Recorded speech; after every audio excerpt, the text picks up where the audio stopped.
আসসালামু আলাইকুম এভরিওয়ান। আল ইমরান নার্সারির পক্ষ থেকে আমি ইমরান আহমেদ বলছি। আপনারা অনেকেই জবা গাছের যত্ন সম্পর্কে জানতে চান, অর্থাৎ আমি গাছের গোড়ায় কী কী ব্যবহার করি, গাছের পাতায় কী কী স্প্রে করি, আমি সবগুলো ডিটেলস আপনাদের জানাবো। সর্বপ্রথম জানাচ্ছি আপনাদের গাছের অনুখাদ্য। গাছের অনুখাদ্য হিসেবে আপনারা বায়োভিটা ইউজ করতে পারেন। দেখতে পাচ্ছেন বায়োভিটা, এটা গাছে দিতে পারেন প্রায় মাসে একবার। 1 লিটার পানিতে 1 মিলিও দিতে পারেন, 1.5 মিলিও দিতে পারেন। এটা আপনার মিলি হিসেবে অর্থাৎ লিকুইড জাতীয়। এটা মাসে একবার ব্যবহার করতে পারেন বায়োভিটা। দেখতে পাচ্ছেন গাছের গ্রোথের জন্য এটা অনেক কাজ করবে বায়োভিটা, গাছের গ্রোথের জন্য অনেক ভালো কাজ করবে। এরপরে আসি আপনার মোমোমিন, এগুলো কিন্তু অনুখাদ্য। দেখতে পাচ্ছেন গাছের গ্রোথে অনেক ভালো কাজ করে মোমোমিন। মোমোমিন সাধারণত আপনি মাসে একবার ইউজ করতে পারেন। দেখতে পাচ্ছেন মোমোমিন নাম, এটা হলো আপনার গ্রাম হিসেবে দিতে হবে। এটা 1 লিটার পানিতে 1 গ্রাম। আপনি যদি 5 লিটার পানি ব্যবহার করেন, অর্থাৎ এগুলো কিন্তু পাতা স্প্রে, বায়োভিটা পাতা স্প্রে, মোমিন এটাও পাতা স্প্রে। আবার আপনি যদি বায়োভিটা না ইউজ করেন, মোমিন মাসে 2বার দিতে পারেন। অর্থাৎ মোমিন আপনি মাসে 2বারে দিলে হবে, বা বায়োভিটা এবং মোমিন দুইটা আলাদা আলাদা দিতে পারেন। আমি অবশ্য দুইটা আলাদা ইউজ করি, কারণ কিছুটা হলো ভিন্ন। প্রায় অনুখাদ্য হলো দুটোই কিন্তু অনুখাদ্য, কিন্তু কিছুটা ভিন্ন ভিন্ন ওগুলোতে আপনার গুণাগুণ আছে। তাই ধরেন আপনি মোমিন একবার ইউজ করতে পারেন, বায়োভিটা একবার ইউজ করতে পারেন। তাছাড়া আপনি যদি বায়োভিটা ইউজ নাও করেন, মোমিন মাসে 2বার ইউজ করতে পারেন। মোমিন হলো 1 লিটারে 1 গ্রাম। এরপরে আরেকটা অনুখাদ্য আছে, সেটা হলো সুপারসোনা। দেখতে পাচ্ছেন সুপারসোনা, এটাও আপনার অনুখাদ্য হিসেবে কাজ করবে সুপারসোনা। সুপারসোনাটা আপনি মাসে 2বার ইউজ করতে পারেন, অর্থাৎ 15 দিন পর পর। এটা হলো আপনার 1 লিটার পানিতে হলো আপনার 1.5 মিলি, অর্থাৎ এটা লিকুইড জাতীয়, এবং আপনি এটা মাসে 2বার ইউজ করবেন 15 দিন পর পর। গাছের গ্রোথ অনেক ভালো কাজ করবে। দেখতে পাচ্ছেন গাছে প্রচুর ফুল দিচ্ছে, এটা আমার বাগানের সব থেকে সেরা জবা। এবং এখানে আছে আপনার টেক্সিড জবা, আরও ফুল আছে, আমি ক্যামেরায় আনতে পারছি না। এটা ইউজ করতে পারবেন মাসে 2বার, অনেক ভালো হবে। এবং আগে তো বললাম বায়োভিটা ইউজ করবেন, নাহলে মোমিন। বায়োভিটা এবং মোমিন দুটো ইউজ করতে পারেন মাসে, না হলে মোমিন 2বার ইউজ করবেন, আর সুপারসোনাটা মাসে 2বার ইউজ করতে পারেন। এরপরে আসি আপনার এনপিকে। এনপিকেটা মাসে একবার ইউজ করবেন। এটা হলো আপনার ব্যালেন্স এনপিকে 20-20-20। এটা আপনারা মাসে একবার ইউজ করতে পারেন। এটা সাধারণত আপনার সকল গাছে ইউজ করতে পারেন, আপনার বড় গাছ ছোটো গাছ সব ধরনের গাছে ইউজ করতে পারেন। এটা এনপিকে 20-20-20, এটা মাসে একবার। এটা হলো 1 লিটার পানিতে 1 গ্রাম। এগুলো সব গাছের গ্রোথের জন্য এখন যা বলছি। এরপরে আছে হলো আপনার আরেকটা এনপিকে আছে, এটা হলো এনপিকে 12-61-00। এটা হলো সাধারণত ছোটো গাছের জন্য, যেমন এই গাছগুলো এখনও ছোটো। এই ছোটো গাছগুলো আপনি যদি ইউজ করেন, গাছগুলো অনেক ভালো গ্রোথ হবে, গাছগুলো অনেক দ্রুত বড় হবে। এনপিকে 12-61-00, আমার হাতে যেটা দেখতে পাচ্ছেন, এটা মাসে একবার ইউজ করছি এখন। অবশ্য শীতে এগুলোর আরও বেশি ইউজ করা হতো, ধরেন মাসে 2বার এরকম, কিন্তু বর্তমানে গরমে একবার ইউজ যথেষ্ট। এনপিকে 12-61-00 মাসে একবার ইউজ করবেন 1 লিটার পানিতে, ওটা 1 গ্রাম। ওটাও কিন্তু 1 গ্রাম, ওই যে এনপিকে 20-20-20। তবে যেই গাছগুলো বড় গাছের জন্য আরেকটা ছিল, আনা হয় না। বড় গাছের জন্য ইউজ করবেন হলো এনপিকে 12-00-45 মনে হয়। আমি তারপরও ক্যাপশনে দিয়ে দেবো, আমার মনে হচ্ছে এটা হবে না, এটাই হবে হয়তো। তারপর আমি পোস্টে দিয়ে দেবো 12-61, যে বড় গাছের জন্য ইউজ করবেন ওটা হলো আপনার 12-00-45 হবে, আমি শিওর না। অর্থাৎ যেই গাছগুলো অনেক বড়, অর্থাৎ যেগুলো আমি বলে থাকি আমার মাদার গাছ, বা আপনারা বলে থাকেন আপনাদের প্রায় 2 বছর ওভার গাছ, ওই গাছগুলোতে একটা এনপিকে ইউজ করতে হয়। ওটা মানে 12-00-45 হবে, ওটা এখানে আনা হয় নাই। এরপরে আছে হলো আপনার মানে স্প্রে লেভেল, আমি এখন যা বলছি এগুলো কিন্তু সব স্প্রে, কোনোটাই রুটে না। এরপরে আছে আপনার পোকার জন্য নিম তেল ইউজ করতে পারেন, এটা অর্গানিক। নিম তেল সাধারণত আপনি মাসে 1 লিটার পানিতে 1 গ্রাম দিলে যথেষ্ট। 1 গ্রাম হিসেবে আমি ব্যবহার করি 1 লিটার পানিতে, 1 গ্রাম না, 1 মিলি, যেহেতু লিকুইড 1 মিলি হিসেবে ব্যবহার করতে পারেন মাসে একবার। এরপরে আছে আরেকটা বলা হয়নি, যে এনপিকে কিন্তু তিনোটা এনপিকে কিন্তু আপনার 1 গ্রাম করে। অর্থাৎ আপনার এনপিকে যেটা 20, এটা আপনি বড় গাছেও দিতে পারবেন, ছোটো গাছেও দিতে পারবেন। আর এনপিকে যেটা 12-61-00, এটা 12-61-00, এটা হলো আপনার জাস্ট ছোটো গাছে দিতে পারবেন, বড় গাছের জন্য না। বড় গাছের জন্য আমি ওটা আনি নাই, ওটা হলো আপনার এনপিকে 12-00-45 হবে হয়তো। ওটাও আপনার বড় গাছের জন্য, ওটা ছোটো গাছের জন্য না। ছোটো গাছে কখনোই 12-00-45 দিবেন না, ছোটো গাছের জন্য 12-61-00 দেবেন, আর 20-20-20 এনপিকে। বড় গাছের জন্য 12-00-45 আর 20-20, 12-00-45 বড় গাছের জন্য, আর 20-20-20 দিবেন। আর পোকার জন্য তো বললাম, আমি কিন্তু ঘামিয়ে যাচ্ছি, প্রচুর রোদ এখানে। আর পোকার জন্য তো আমি বললাম নিম তেল ইউজ করবেন। এছাড়া ইউজ করতে পারেন কাকা, এগুলো সব অর্গানিক যেগুলো বলছি। আমি এখনও কিন্তু আপনার কীটনাশক বা গাছের ক্ষতি হবে সেই সব প্রোডাক্টে যায় নাই। এখানে আছে কাকা, এটা অর্গানিক, এটা মাসে একবার ইউজ করতে পারেন, পোকার জন্য ভালো কাজ করবে। এটা সাধারণত 1 লিটারে 1 মিলি বা 1.5 মিলি ইউজ করতে পারেন, এগুলো সব লিকুইড। আর ওই এনপিকেগুলো আপনার ছিল, গ্রাম হিসেবে দিবেন। এরপরে আছে আপনার এগুলো পোকার জন্য সাধারণত দুইটাই, আপনার এই নিম তেল আর কাকা। যদি অর্গানিক লেভেলে নিম তেল একবার ইউজ করবেন, কাকা একবার ইউজ করবেন, এতে কি পোকাটা কম হবে গাছে। আর যদি পোকা বেশি হয়ে যায়, ধরেন আপনার পোকা প্রচুর হয়ে গেছে, তখন আর ওই যে নিম তেল আর কাকা এগুলো যত স্প্রে করেন কোনো কাজ হবে না। আপনারা দেখতে পাচ্ছেন এই গাছ ফ্রেশ আছে, কিন্তু এখানে যদি প্রচুর মিলিবাগ হয়, মিলিবাগ গাছ এখানে নাই অবশ্য, আমার সেটা আছে কিছু মিলিবাগ হয়েছে অনেক, ওগুলোর জন্য আপনারা ইউজ করবেন নাইট্রো এখানে আনা হয় নাই। নাইট্রো আমি ক্যাপশনে লিখে দিব, নাইট্রো না এখানে আর অবশ্যই টয়রোফালাউকাটোর নাইট্রো, ওটাও সাধারণত 1 লিটারে 1 মিলি যথেষ্ট, 1 লিটার 1 মিলি মিশিয়ে দিয়ে দেবেন। ওটা হলো আর যখন গাছের আপনার অনেক পোকা ধরবে তখন, তাছাড়া ওটা ব্যবহার কোনো প্রয়োজনই নেই, ওগুলো গাছের প্রচুর ক্ষতি করে, আপনার গাছের হিউম্যান পাওয়ার অনেক কমিয়ে দেয় নাইট্রো। তাই নাইট্রো রুলস অনুযায়ী ব্যবহার করবেন না, আমি আবারও বলছি নাইট্রো রুলস অনুযায়ী ব্যবহার করবেন না। তবে আমি এই পর্যন্ত যেগুলো বলছি, আপনার যে মৌমিন থেকে শুরু করে বায়োভিটা থেকে শুরু করে আপনার কাকা পর্যন্ত, এগুলো সব রুলস অনুযায়ী দিবেন মাসে একবার করে। আর নাইট্রো তো বললাম, নাইট্রো যখন পোকা দেখবেন অনেক আক্রমণ করে ফেলছে, তখন আপনার নাইট্রো ইউজ করবেন। এরপরে আছে আপনার এগুলো আমি সাধারণত পাতা স্প্রে করি। রুটের ব্যাপারে এখনও কিছু বলিনি, এখন আমি রুটের ফরম্যাটে যাব। রুটের জন্য আপনারা ব্যবহার করতে পারেন কাটিং পাউডার, যেটাকে বলে থাকি আমরা সাধারণত আপনারা যে কাটিং করার সময় গোড়ায় ব্যবহার করে থাকি, কাটিং রুট পাউডার, ওটা আপনারা ইউজ করতে পারেন, অনেক ভালো রেজাল্ট পাবেন। ওটা সাধারণত আপনার গাছের গোড়া বৃদ্ধি করার জন্য, ওটা সাধারণত মাসে 2 বার ইউজ করবেন, গাছের গ্রোথ অনেক ভালো হবে। ওটাও গাছের গ্রোথের জন্য কাজ করবে, মানে গাছের গোড়ার শিকড় যত ছড়াবে আপনার গাছ ততই ভালো হবে। দেখতে পাচ্ছেন এই ফুলটা অনেক সুন্দর, এটা আমার বাগানের সব থেকে সেরা যাবার প্রথম স্থানে রয়েছে।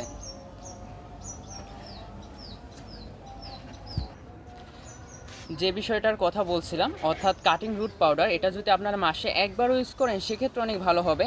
আর যদি মাসে 2 বার ইউজ করতে পারেন, যেগুলো ছোট গাছ, অর্থাৎ এটা দেখতে পাচ্ছেন অনেক ছোট গাছ, ছোটো না একটু 1 ফুটের থেকে বেশি হবে, আর এই গাছে যদি আপনার মাসে 2 বার ইউজ করতে পারেন, এটার গোড়া অনেক ভালো ছড়াবে এবং গাছের গ্রোথ অনেক সুন্দর হবে। এই গাছ অলরেডি একবার মনে হয় রুট পাউডার ইউজ করা হয়েছে, প্রতি মাসে 2 বার ইউজ করা যদি পারেন তাহলে অনেক ভালো হয়। আর যদি মাসে 2 বার ইউজ নাও করেন, যদি একবারও করেন সেক্ষেত্রে অনেক ভালো হবে। এটা গোড়ার রুটে এই কাটিং রুট পাউডার যদি ইউজ করেন, গোড়া অনেক ছড়াবে এবং গাছও অনেক ভালো হবে এবং ফুলও ভালো পাবেন। তাই কাটিং রুট পাউডারটা ইউজ করবেন। আমি এখানে আনি নাই তাই দেখাতে পাচ্ছি না আপনাদের কাটিং রুট পাউডারটা, ওটা সাদা হয়, আপনারা জানেন, আপনারা যখন ওই যে ডাল কাটিং করে বসান তখন একটা পাউডার হয়, বা আপনারা নেটে সাজিলে পেয়ে যাবেন কাটিং রুট পাউডার, বা রুট হরমোন দিলেও পেয়ে যাবেন, সাদা হয় কিন্তু দাম অনেক বেশি, আপনার 100 গ্রাম মনে হয় 500-র কাছাকাছি। তাই ওটা সাধারণত আপনারা ইউজ করবেন 1 লিটার পানিতে 2 গ্রাম, ওটা কখনোই পাতা স্প্রে করবেন, ওটা জাস্ট রুটে ব্যবহার করবেন। কাটিং রুট পাউডার রুটে ব্যবহার করবেন, অর্থাৎ গোড়ায়, অর্থাৎ মাটিতে ইউজ করবেন। অর্থাৎ আপনারা যতটুকু পানি দেন অতটুকুই ব্যবহার করবেন, কোনো পরিমাণ নেই যে এতটুকু পরিমাণ দিবেন, এতটুকু পরিমাণ দিবেন, ওটা যতটুকু আপনার পানি দিয়ে থাকেন, মানে অর্থাৎ পানির সাথে মিশিয়ে দিবেন। তো 1 লিটার পানিতে 2 গ্রাম করে মিশিয়ে দিয়ে দিতে পারেন। ওটা মাসে 2 বার ইউজ করতে পারেন, 1 বার ইউজ করতে পারেন, সব থেকে ভালো 2 বার ইউজ করতে পারেন ছোটো গাছের ক্ষেত্রে, আর বড়ো গাছও দিতে পারেন, সব থেকে ভালো হয়। আর বলছি হলো রুটের কথা, আরেকটা আছে হিউমি অ্যাসিড। হিউমি অ্যাসিডের দাম এত বেশি না, কালো কালার হয় হিউমি অ্যাসিড, আপনারা চিনে থাকেন অনেকে হিউমি অ্যাসিড। হিউমি অ্যাসিডটা আপনারা অনেকেই মাসে বা বছরে একবার ইউজ করেন, কিন্তু আমি এটা বলবো না, আমি বলবো মাসে ইউজ করেন 2 বার হিউমি অ্যাসিড। হিউমি অ্যাসিড দেখতে পাচ্ছেন কালা কালার হয়, হিউমিন অ্যাসিড হিসেবেও চিনেন অনেকে। হিউমি স্টার পলিথিনের ভেতরে আছে, হিউমি স্টার দেখতেই পাচ্ছেন, হিউমি স্টার কালোর ভেতরে, আমি পলিথিন খুলিয়ে দেখছি আপনারা আবার বুঝবেন না। হিউমি স্টার দেখতে পাচ্ছেন লেখা আছে হিউমি স্টার, এটা আপনারা ইউজ করবেন হলো মাসে 2 বার। এটা 1 লিটার পানিতে 1 গ্রাম যথেষ্ট, 1 গ্রাম আপনার 5 লিটার পানিতে 5 গ্রাম, 1 লিটার পানিতে সাধারণত 1 গ্রাম হিসেবে আপনি 5 লিটার পানিতে 5 গ্রাম মিশাতে পারেন। এরপরে গাছের গোড়ায় দিয়ে দিবেন, এটা আপনার মাসে 2 বার। আপনার সব থেকে ভালো হয় আপনার যে কাটিং রুট পাউডারের কথা বললাম, কাটিং রুট পাউডার আর হিউমি স্টার বা হিউমি অ্যাসিড যেটাই বলেন, এই দুইটা একসাথে মিশিয়ে এরপর দিয়ে দেন। অর্থাৎ আপনি মাসে ধরেন 1 তারিখে আপনি কাটিং রুট পাউডার ইউজ করবেন, 1 তারিখে ওই কাটিং রুট পাউডার আর হিউমি স্টার মিশিয়ে গাছের গোড়ায় দিয়ে দেবেন। কাটিং রুট পাউডার হলো 1 লিটারে 2 গ্রাম আর হিউমি স্টার 1 গ্রাম। আবার ধরেন 15 তারিখ বা 20 তারিখে একবার ইউজ করলেন, তখন আবার আপনার 1 লিটার পানিতে 2 গ্রাম কাটিং রুট পাউডার আর 1 গ্রাম আপনার হিউমেস্টার মিশিয়ে গাছের গোড়ায় দিয়ে দিলেন 1 লিটার পানি, তার 5 লিটার বা আপনাদের গাছের পরিমাণ যদি বেশি হয় সেক্ষেত্রে বেশি ইউজ করবেন। আমার অবশ্য অনেক ইউজ করতে হয়, বিশেষ করে আমার সবথেকে বেশি খরচ হয় কাটিং রুট পাউডার, প্রচুর দাম। এরপরে আছে আপনার ইপসম সল্টটা এনেছিলাম। আচ্ছা, ইপসম সল্টের ব্যাপারে আমি পরে কথা বলছি, একটু রুলস আছে তো এটাই। আর আছে হলো বাদাম খোলটা আমার শেষ, আনতে হবে বাদাম খোল। এইভাবেই দেখাচ্ছি আপনাদের, দেখতে পাচ্ছেন বাদাম খোল। এই যে এটা কিন্তু সরিষার খোল না, বাদাম খোল। সরিষার খোল গরমে ইউজ করবেন না, আমি বলবো গরমে ইউজ করবেন না, বাদাম খোল ইউজ করবেন। বাদাম খোল হলো আপনার পানিতে ভিজাবেন 48 ঘন্টা, অর্থাৎ আপনি ধরেন আজকে বিকালে ভিজালেন, বিকাল 5টায় ভিজালেন, ধরেন বিকাল 5টায় ভিজালেন, 2 লিটার পানিতে 100 গ্রাম ভিজালেন, 2 লিটার পানিতে 100 গ্রাম ভিজালেন। এর 48 ঘন্টা পরে অর্থাৎ 48 ঘন্টা পরে ওই আপনার 2 লিটার পানিতে যেহেতু 100 গ্রাম সরিষার খোল ভিজিয়েছেন, ওই 2 লিটার পানির সাথে আরও 10 লিটার পানি ভিজাবেন। 10 লিটার বা 10 লিটার পানি ভিজালে ভালো হয়। 10 লিটার হলে মোট আপনার কিন্তু 12 লিটার হবে। আমার কথা বুঝতে পেরেছেন? সরিষার খোল 100 গ্রাম, ধরেন এখানে 100 গ্রাম আছে, 100 গ্রাম এখন এটা আমি আপনার 2 লিটার পানির সাথে মিশাবো। এখন ভিজাবলে আমি 2 দিন পরে অর্থাৎ 48 ঘন্টা পরে এই সরিষার খোলের সাথে আরও 10 লিটার পানি মিশাবো, অর্থাৎ আমার 12 লিটার হবে। এরপরে সকল গাছে দিয়ে দিতে পারবেন। এটা রুটের জন্য, পাতা স্প্রে না, কেউ আবার পাতা স্প্রে করেন না, অবশ্য করবেন না। আপনারা এটুকু বলছেন যে সরিষার বাদাম খোল রুটে দিতে হয়, আমি সরিষার খোলের কথা বলছি না। সরিষার খোল আপনার শীতে ইউজ করবেন, কখনোই গরমে সরিষার খোল ইউজ করবেন না। আর আপনার হিউমি অ্যাসিড, এটাও রুট ইউজ করবেন। হিউমি অ্যাসিড 1 লিটারে 1 গ্রাম, আর কাটিং রুট পাউডার তো বললাম 1 লিটারে 2 গ্রাম। আর সরিষার খোলের বাদাম খোলের ব্যাপারটা তো বললাম, 100 গ্রাম 12 লিটার পানি হবে টোটাল 48 ঘন্টা পরে। এরপরে আছে আপনার রুটে আর হলো ইপসম সল্ট আছে রুটে, এটা মাসে একবার ইউজ করবেন। তবে ইপসম সল্ট আমি অবশ্য অলরেডি ইউজ করেছি, গতকাল ইউজ করেছি, আজও কিছু গাছে ইউজ করব। এই ইপসম সল্টটা হলো আমাদের এখানে 14 তারিখ থেকে 21 তারিখ পর্যন্ত বৃষ্টি হয়েছে। বৃষ্টি হওয়ার পরে অর্থাৎ 14 তারিখ প্রথম বৃষ্টি হয়েছে, বৃষ্টি হওয়ার পরে আমি আপনার গাছ ভালো রাখার জন্য ছত্রাকনাশক ইউজ করতে হয়, কারণ ছত্রাকনাশক গাছে ক্ষতি করে, ওগুলো গাছে গ্রোথে কাজ করে না, ওগুলো আদার্স গাছ বাঁচিয়ে রাখার জন্য। ওগুলো ধরেন আপনি ইউজ করেছিলাম প্লান্টোমাইসিন, আর হলো ইউজ করলাম হলো আপনার অ্যামিস্টার টপ, দেখাচ্ছি আপনাদের। অবশ্য আমি ছত্রাকনাশক নিয়ে পরে আলোচনা করতে চাচ্ছিলাম, কিন্তু টপিক্স ভরে ফেললাম, তাই এটা দেখতে পাচ্ছেন প্লান্টোমাইসিন সব থেকে সেরা ছত্রাকনাশক। এটা অ্যান্টিবায়োটিক বলা যায়, ছত্রাকনাশক বলে ভুল হবে, অ্যান্টিবায়োটিক প্লান্টোমাইসিন। আমি প্লান্টোমাইসিন আর অ্যামিস্টার টপ আর প্লান্টোমাইসিন ইউজ করছি। 14 তারিখ বৃষ্টি হয়েছে আমাদের এখানে, প্রথম বৃষ্টি 14 তারিখে রাতে বৃষ্টি হয়েছে, সকালে আমি এই প্লান্টোমাইসিন আর অ্যামিস্টার টপ একসাথে মিশিয়ে ইউজ করেছি। প্লান্টোমাইসিন দিয়েছি 1 লিটার পানিতে 1 গ্রাম, সব সময় প্লান্টোমাইসিন 1 লিটার পানিতে 1 গ্রাম দিবেন। আর অ্যামিস্টার টপ 1 লিটার পানিতে, এটাও মনে 1 গ্রাম 1 মিলি হবে, 1 লিটার পানিতে 1 মিলি, অর্থাৎ আমি 1 লিটার পানির সাথে 1 গ্রাম প্লান্টোমাইসিন আর 1 মিলি অ্যামিস্টার টপ মিশিয়েছি। 1 লিটার পানিতে এই দুটো মিশিয়ে তারপর সকল গাছে স্প্রে করে দিয়েছি, পাতায়, গোড়ায় কিছু দিইনি। 14 তারিখে বৃষ্টি হয়েছে, 15 তারিখে দিয়েছি, আমি পেজে পোস্ট করে আপনাদের জানিয়েছিলাম। এখন আর 7 দিন পরে, অর্থাৎ 7 দিন না, আজকে হলো 23 তারিখ হবে মনে হয়, আজকে গতকাল দেখছি গোড়া শুকিয়েছে, গতকাল সব গাছের গোড়া শুকায়নি, আজকেও অনেক গাছের গোড়া শুকিয়েছে। এখন এর ভেতর কিন্তু গোড়া শুকায় না, আমি গাছে পানি ইউজ করতে পারি নাই বৃষ্টির জন্য। এখন গোড়া শুকিয়েছে, এখন ইউজ করেছি আমি হলো আপনার ইপসম সল্ট। এটার আগেও এটা আমি স্কিপ করেছিলাম, অ্যাপসম সল্টও বলেন, দেখতে পাচ্ছেন সাদা কালার হয়। এটা সাধারণত 1 লিটার পানিতে আমি 1 গ্রাম এপসম সল্ট মিশিয়েছি। আর হলো আপনার আরেকটা ছত্রাকনাশক মিশিয়েছিলাম, সেটা হলো আপনার ইন্ডোফিল। এটা রুটে দেওয়ার জন্য, এগুলো গোড়ায় না, এটা রুটে। ইন্ডোফিল সবসময় রুটে দিবেন, রুটে বলতে গোড়ায় দিবেন, পাতা স্প্রে করবেন না। ইন্ডোফিল M45, এটা হলো ছত্রাকনাশক হিসেবে কাজ করে। এটা এবং আপনার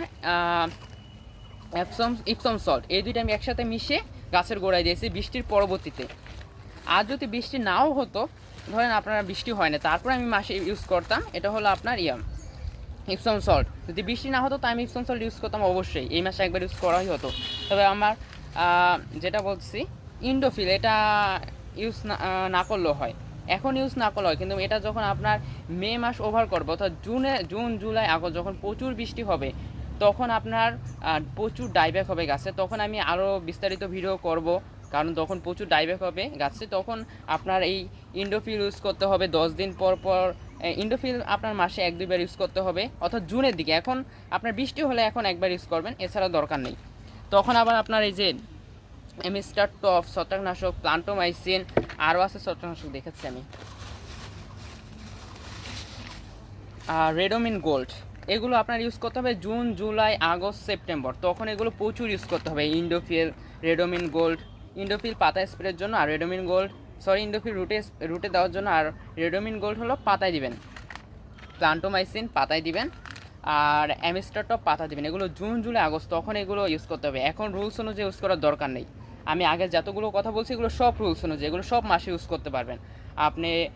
বর্ষা, গ্রীষ্ম, শীত, ওগুলো সব রুলস অনুযায়ী ব্যবহার করতে পারেন। শুধু রুলস অনুযায়ী নেই, আপনার পোকার জন্য নাইট্রো, ওটা যখন পোকা হবে তখন ইউজ করবেন, এছাড়া ইউজ করার দরকার নেই। আর আমার হাতে যেগুলো দেখছেন এগুলো জাস্ট রুলস না, রুলসের বাইরে, এগুলো গাছে কোনো কাজে আসে না, অর্থাৎ গাছের গ্রোথে কোনো কাজে আসে না। এগুলো জাস্ট গাছগুলোকে সুস্থ রাখার জন্য ইউজ করা হয়। যেমন এই প্লান্টোমাইসিন, এগুলো গাছের গ্রোথে কোনো আসবে না, উল্টা গাছের গ্রোথ কমিয়ে দিবে। এই যে অ্যামিস্টার টপ, তারপরে যে প্লান্টোমাইসিন, এগুলো গাছের ক্ষতি করে। তাই এগুলো রুলস অনুযায়ী ব্যবহার করবেন না, রুলস অনুযায়ী ব্যবহার করবেন। আমি প্রথমে বায়োভিটার থেকে বলছি হলো, লাস্টে শেষ করলাম হলো ইপসম সল্ট, এগুলো রুলস অনুযায়ী ব্যবহার করেন। আপনার বাদাম খৈল মাসে 2 বার ইউজ করেন, ওইটার কথা বলি নেই, বাদাম খৈল মাসে 2 বার ইউজ করেন গরমে। শীতে আমরা প্রতি সপ্তাহে ইউজ করি, কিন্তু শীতে ধরেন 4 বার ইউজ করা হয়, কিন্তু গরমে বর্তমানে 15 দিন পর পর ইউজ করতে পারেন বা 20 দিন পর পর ইউজ করতে পারেন। তাহলে গাছের গ্রোথ অনেক ভালো হবে, ফুলও বেশি পাবেন। বাদাম খৈলটা এখন সরিষার খৈল ইউজ করবেন না, আমি আবার বলছি সরিষার খৈল ইউজ করবেন, এখন বাদাম খৈলটা ইউজ করবেন, মাসে 2 বার ইউজ করতে পারেন। এবং আমি তো আরেকটা কথা বললাম যে ছত্রাকনাশকের ব্যাপারটা হয়তো আপনারা বুঝতে পারেন, তাই আমি আবার রিপিট করছি। ছত্রাকনাশক হলো ইপসম সল্ট আর ইন্ডোফিল, এই দুইটা মিশিয়ে আমি গাছে ইউজ করেছি। ইন্ডোফিল আমার প্রয়োজন ছিল না, কিন্তু বৃষ্টি হয়েছে তাই আমি ইন্ডোফিলটা ইউজ করেছি, মাসে বর্তমানে ইউজ করেছি, কিন্তু এটা বর্তমানে দেওয়া উচিত হয় নাই, বৃষ্টি হয়েছে তাই ইউজ করেছি। আর এটা গাছের গ্রোথ কমিয়ে দেয়, তাই বৃষ্টি হয়েছে ইউজ করেছি। তাছাড়া আমি কখনো ইউজ করতাম না এটা ইন্ডোফিল, এটাই ইউজ করবো হলো আমার টার্গেট ছিল জুনের দিকে, কারণ জুনে প্রচুর বৃষ্টি হবে, আর তখন আপনারা ইন্ডোফিল ইউজ করবেন। প্লান্টোমাইসিন, অ্যামিস্টার টপ, রেডোমিন গোল্ড, এগুলো ছত্রাকনাশক। এই তিনটা আপনার গাছের গ্রোথ কমিয়ে দিবে, এগুলো গাছ সুস্থ রাখার জন্য জুনের দিকে প্রচুর ব্যবহার করা হবে। তখন প্রতি 10 দিন পর পর দেখা যাবে, জুনের 1 তারিখে আমি ইউজ করেছি প্লান্টোমাইসিন আর অ্যামিস্টার টপ, আবার 10 তারিখে দিলাম রেডোমিন গোল্ড, আবার দেখা যাচ্ছে 20 তারিখে ইউজ করছি অ্যামিস্টার টপ, আবার দেখা যাচ্ছে 30 তারিখে ইউজ করছি আপনার রেডোমিন গোল্ড, অ্যামিস্টার টপ। অর্থাৎ জুনের দিকে ধরেন জুনের 1 তারিখ থেকে আমাদের এই ছত্রাকনাশকের প্রচুর ব্যবহার করা হবে, তখন প্রতি 10 দিন পর পর এই তিনটাই ঘুরে ফিরে ইউজ করা হবে পাতায়। আর গোড়ায় দেওয়া হবে আপনার ইন্ডোফিল, আরও 2-1টা ছত্রাকনাশক অ্যাড করা হতে পারে, আমি পরে আরও ভিডিও করব। এখন তো জাস্ট আপনার এপ্রিল মাস চলছে, মে, এখনও প্রচুর সময় আছে জুনের দিকে, তখন গাছ অনেক ডাইব্যাক হবে, রুট ক্রট হবে, রুটে অনেক সমস্যা হবে। তাই অলরেডি সবগুলো বিষয় আপনাদের বলে ফেলছি, দেখি আর কিছু আছে কিনা। নাইট্রোর ব্যাপারটা তো বললাম, নাইট্রো পোকা আপনার গাছে দেখবেন কাটার ফ্লাই কেটে ফেলছে, অর্থাৎ এই যে এই গাছটা নাই, বা মিলিবাগে ধরেছে, তখন আপনার নাইট্রো ইউজ করবেন, ওটা রুলসের বাইরে। যখন পোকায় ধরবে তখন ইউজ করবেন, এছাড়া ব্যবহার করার জরুরি নেই। যখন দেখছেন পোকায় পাতা নষ্ট করে ফেলছে তখন ইউজ করবেন। আর ছত্রাকনাশকটা এখন জাস্ট বৃষ্টি হয়েছে আমাদের এখানে 14 তারিখে, তাই আমি প্লান্টোমাইসিন আর অ্যামিস্টার টপ ইউজ করেছি, অর্থাৎ এগুলো গাছের গ্রোথ কমিয়ে দিবে, অর্থাৎ গাছ যাতে সুস্থ থাকে তাই আমি ইউজ করেছি। আর এর 14 তারিখ ইউজ করেছি, আর 8 দিন পরে এখন আমি ইউজ করলাম হলো আপনার ইন্ডোফিল আর ইপসম সল্ট, এই দুটো ইউজ করেছি। 8 দিন পরে মাটি শুকাইছে, তাই ইন্ডোফিল আমার রুলসে ছিল না, ইন্ডোফিল গাছের গ্রোথ কমিয়ে দেবে, তবে গাছ ভালো রাখার জন্য আমি এখন ইউজ করেছি, যাতে গাছটা সুস্থ থাকে। তবে এখন এত ডাইব্যাক হবে না, ডাইব্যাক হবে জুনের থেকে, জুনে, তাই এগুলোর ব্যবহার জুনে প্রচুর করবেন, তখন আমি আলাদা ভিডিও করে আপনাদের জানিয়ে দিব। আর ইন্ডোফিলটা আপনারা যারা ইউজ করেন, আমরা সারা বাংলাদেশে বৃষ্টি হয়েছে, আপনারা ইন্ডোফিল একবার ইউজ করে দিতে পারেন, অনলাইনে পেয়ে যাবেন, বা অনলাইনে না পান আমার কাছে সবগুলো A to Z সবগুলো হবে আমার কাছে। আরেকটা বিষয়, green net, the most important topical জবার জন্য। গ্রিন নেট হলো আপনার গরমের জন্য, আপনার শীতে গ্রিন নেটের প্রয়োজন নেই, বর্ষায় যদি আপনার রোদ ওঠে বেশি তখন ইউজ করবেন, কিন্তু বর্তমানে গ্রিন নেট ইউজ করা মোস্ট ইম্পর্টেন্ট। আপনারা যারা সেন্সিটিভ গোলাপগুলো করেন, যারা বাইরের দেশে, আমি গোলাপের এত নাম জানি না, আমি কয়েকটা নাম বলছি, ডেভিড অস্টিন মনে হচ্ছে। আমি গোলাপ কিন্তু জানি না, বিশেষজ্ঞ না, আমি জবা নিয়েই কাজ করি। তাই জবার আমি এ টু জেড অনেক নাম পারি, কিন্তু গোলাপের এত পারি না। গোলাপ ডেভিড অস্টিন বা এই জাতীয় যারা হাইলাইট লেভেলের গোলাপ করেন, যেগুলো অনেক সেন্সিটিভ, ওই গাছগুলোতে আপনারা সাধারণত আপনারা গ্রিন নেটের নিচেই রাখেন, না হলে কিন্তু ওই গোলাপ গাছ হওয়ার কথা না, সেন্সিটিভ গাছগুলো। তাই টপিক্যাল জবা সেম রুলস, আপনারা টপিক্যাল জবা যদি খোলা ছাদে রাখেন, ধরেন এই গাছটা আমি এখন খোলা ছাদের উপরে রাখি, গাছটা কিন্তু নষ্ট হয়ে যাবে, দেখা যাবে গাছটা 2 দিন পর পাতা পুতো নষ্ট হয়ে মারা গেছে, বা গাছটা নষ্ট হয়ে যাচ্ছে, পাতা নষ্ট হয়ে যাচ্ছে, বা রুটে প্রচুর সমস্যা হবে। এত মানে ছাদের যে হিটের রুটের সমস্যা হবে, পাতায় সমস্যা হবে। তাই গ্রিন নেটের নিচে রাখুন, বা আপনারা বড় গাছের ছায়া রাখুন, বা ধরেন আপনার ছাদে আম গাছ আছে, বা লিচু গাছ আছে, বা সফেদা গাছ আছে, বা কোনো ফল জাতীয় গাছ আছে, বা বড় ফুল গাছ আছে, ওই ফুল গাছগুলো নিচে রাখুন, গাছগুলো অনেক ভালো থাকবে। এখন বৃষ্টিতে সমস্যা নেই, এখন বৃষ্টিতে তো যে বললাম ওই যে প্লান্টোমাইসিন ইউজ করেছিলাম আর এডোমিনগুলো, এখন বৃষ্টিতে কোনো সমস্যা হবে না। বৃষ্টিতে সমস্যা হবে আপনার জুনের থেকে, তখন আমি আলাদা রুলস জানাবো। এখন সমস্যা হলো আপনি গরম থেকে গাছ সেপে রাখেন, এখন বৃষ্টিতে সমস্যা নেই। এখন সমস্যা হলো আপনি গরম থেকে সেফ রাখেন, এখন যেই গরম আমাদের এখানে আজ সর্বোচ্চ তাপমাত্রা, তাই ধরেন এই যে এই লেভেলে যে জবাগুলো আছে, অর্থাৎ টপিক্যাল জবা, এই যে দেখতে পাচ্ছেন এখানে, এটা নাম ভুলে গেছে, এটা এই লেভেলের যে জবাগুলো আছে হাইলাইট কালেকশনের, ওগুলোর জন্য আপনারা অবশ্যই আপনারা গ্রিন নেট ইউজ করবেন। গ্রিন নেট কালো সবুজ 50% নেট ইউজ করবেন। আর যদি আপনাদের ছাদ অনেক 5 তলা বা 10 তলার উপরে হয় আপনার বাগানটা, তাহলে আপনারা 75% ইউজ করেন, সেক্ষেত্রে সব থেকে ভালো হবে। 75% ইউজ করবেন বেশি উঁচু হলে। আর যদি 1 তলা হয়, 2 তলা হয়, বা নিচে হয়, তাহলে আপনারা ইউজ করবেন হলো 50% গ্রিন নেট কালো সবুজ। আপনারা চিনেন, আমি অনেকবার বলেছি, আমার পেজে পোস্টও আছে, গ্রিন নেট নিয়ে একটু চেক করবেন, পেয়ে যাবেন। গ্রিন নেট টপিক্যাল জমানোর জন্য অনেক জরুরি। আপনারা এখন যদি গুরুত্ব দিলেন, আপনি গাছটা ছাদে রেখে দিলেন, গাছ কিন্তু আপনার নষ্ট হয়ে যাবে, আমি আগেই বলে দিচ্ছি। গ্রিন নেটের নিচে রাখুন বা বড় গাছের নিচে রাখুন। আমি একটা জিনিস দেখাচ্ছি আপনাদের, এটা হলো আপনার টেক্সিড জবা। আপনারা দেখেন গাছটা কী পরিমাণে করি, দেখতে পাচ্ছেন গাছটা কী পরিমাণে করি। গাছগুলো থেকে আপনার প্রচুর যত্ন করা হয়, গাছ বাগানে আর প্রচুর ফুল আছে, আমি ক্যামেরায় সব আনতে পারছি না। এই যে দেখতে পাচ্ছেন, এটা কত সুন্দর ফুল, আরও ফুল আছে, আমি দেখাচ্ছি আপনাদের। এই যে দেখতে পাচ্ছেন সানরোসা কত সুন্দর, আর ওই ফুল বাকিগুলো তো দেখালাম। এটা আমার বাগানে সব থেকে সুন্দর জবা, আরও ফুল আছে, অনেক ফুল কালেকশনের ফুল আছে, আর আমার কাছে জবার অনেক কালেকশন আছে, আপনারা জানেন। আমি অলরেডি সবগুলো বিষয় আপনাদের বলে ফেলছি। আমি রুটের পর্যায়ে আবার আসি। রুটে আপনারা বাদাম খোল ইউজ করবেন, ইপসম সল্ট ইউজ করবেন, কাটিং পাউডার ইউজ করবেন, হিউমি এস্টার ইউজ করবেন। এগুলো রুলস অনুযায়ী ইউজ করবেন। আর আপনারা রুলস অনুযায়ী, অর্থাৎ এগুলো প্রতি মাসে ইউজ করবেন। আর রুলস অনুযায়ী বলতে আমি বোঝাচ্ছি। আর পাতায় স্প্রে করবেন হলো বায়োভিটা, ওটা ইউজ করতে পারেন। বা যদি বায়োভিটা ইউজ নাও করেন, তাহলে আপনারা মৌমিন, অর্থাৎ এই মৌমিন 2বার ইউজ করেন। মৌমিন 2বার ইউজ করলে হবে, বায়োভিটা যদি না ইউজ করেন। আমি দুইটাই আলাদা আলাদা ইউজ করি, বায়োভিটা আলাদা ইউজ করি, মৌমিন ইউজ করি। আপনারা চাইলে মৌমিন 2বার ইউজ করতে পারেন। আর যদি দুইটা ইউজ করবেন, তাহলে মাসে একবার মৌমিন ইউজ করবেন। আর ইউজ করবেন সুপার সোনাটা। আর ছোটো গাছ ইউজ করবেন, ছোটো যেই গাছগুলো ছোটো ওই গাছগুলোতে ইউজ করবেন NPK 126104। আর যেই গাছগুলো অনেক বড় হাইটে বা 2 বছরের গাছ হয়ে গেছে, অনেক পুরনো গাছ, ওগুলোতে ইউজ করবেন আপনারা NPK 120045। তবে এটা নিয়ে আমি কনফিউজ, আমি পোস্টে তারপরে দিয়ে দিব এটা হবে কিনা NPK। আর NPK ব্যালেন্স NPK 20-20-20, এটা কিন্তু আপনারা ছোটো গাছ বড় গাছ সব গাছ ইউজ করতে পারেন। NPK 20-20-20, এটা সব গাছ ইউজ করবেন। এবং আর আছে হলো পোকার জন্য বললাম হলো কাকা স্প্রে করেন, আর নিম তেল ইউজ করেন। নিম তেল আর কাকা দুইটা ইউজ করেন মাসে, আপনি এতে পোকা কম হবে। আর যখন দেখবেন গাছে প্রচুর পোকা হয়ে গেছে, এই নিম তেল ইউজ করেন আর কাকা ইউজ করেন, কোনো কাজ হবে না। তখন দিবেন নাইট্রো আমার এখানে নেই, শেষ হয়ে গেছে, ওটা আমার অনলাইনে অর্ডার করতে হবে আবার। আর নাইট্রো ইউজ করবেন, নাইট্রো ওটা না, আপনারা নাইট্রো না দিয়ে আরেকটা কাজ করতে পারেন, ইউজ করতে পারেন, নামটা ভুলে গেলাম, ইমিটাফ হবে। ইমিটাফ ইউজ করবেন। ইমিটাফে কি ঘ্রাণ নেই, আপনার নাইট্রোতে প্রচুর ঘ্রাণ, আপনার মুখ বেঁধে চোখ বেঁধে তারপর ইউজ করতে হবে। এর থেকে ভালো হয় আপনি ইমিটাফ স্প্রে করেন, ওটার তেমন ঘ্রাণ নেই। আর আমি এছাড়া যত কিছু বললাম, একটু আপনার মুখ বাঁধা লাগবে না, কোনোটাই আপনার কীটনাশক লেভেলের না, সবগুলো জৈব। যতগুলো বায়োভিটা থেকে যেই আমি লাস্ট রুট ফেভারে যতগুলো বললাম, কোনোটাই আপনার গাছের ক্ষতি করবে না। ক্ষতি করবে হলো নাইট্রো যখন পোকা হবে, তাই অনেক কম ইউজ করবেন, 1 লিটার 1 মিলি। এটা পোকা হলে ইউজ করবেন, মাসে যখন দেখবেন যদি পোকা অনেক বেশি হয়ে গেছে তখন ইউজ করেন, এছাড়া ইউজ করার দরকার নেই, এটা গাছে ক্ষতি করে। রুলস অনুযায়ী কখনোই ব্যবহার করবেন না। বর্তমানে পোকা হচ্ছে অনেক, শীতে এত পোকা হয় না, বর্তমানে পোকা হচ্ছে, বর্তমানে ইউজ করেন। আমিও ইউজ করছি, আমার এই যে এখন আবার ইউজ করতে হবে, বাগানে প্রচুর পোকা হয়েছে। ধরেন এখন ইউজ করবো, দেখবো কয়দিন ভালো থাকে, এরপর এখন ইউজ করে তারপরে আমি কাকে ইউজ করে দেবো, কাকে ইউজ করবো 5 মাসে একবার নিম তেল ইউজ করবো। তারপর যদি পোকা হয় তাহলে তো কিছু করার নেই, নাইট্রো ইউজ করতেই হবে। ওটা ধরেন পোকা হলেই দিবেন। আর কি বলবো, সবই তো বলে ফেলছি। আর হলো